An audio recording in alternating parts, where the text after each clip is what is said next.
Usa ka 19 anyos nga babaeng estudyante ang napalgang buhi sa usa ka bakanteng luna. Human matud ba gidagit sa tulo ka mga lalaki sa Zamboanga City. Ang detalye sa report ni Krisa Dapitan. Nabulabog ang mga residente sa Barangay Patalon sa Zamboanga City pasado alas 9 Lunes sa gabi. Human mapalgan sa bakanteng luna ang usa ka babayi nga nagkulob samtang nakahikot og pisi ang kamot ug tiil niini ug nakaputos ang nawong og packing tape.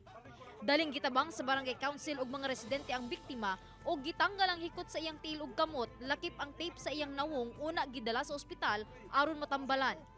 Ang biktima, usa ka 19 anyos nga estudyante sa usa ka tulunghaan sa syudad. Gani, nakasulog pa kini og uniporme sa dihang nakita sa mga residente. Base sa statement sa Zamboanga City Police Office, saysay sa doktor nga kinahanglang ma-admit ang biktima tungod na trauma kini sa panghitabo.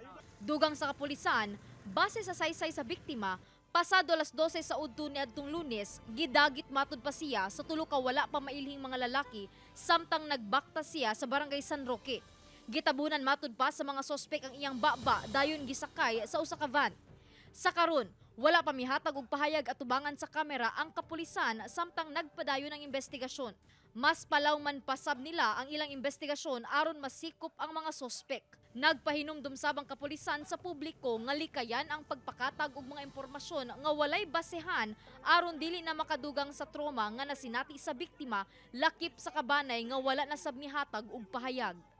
Ako si Krisa Dapitan para sa One Mindanao.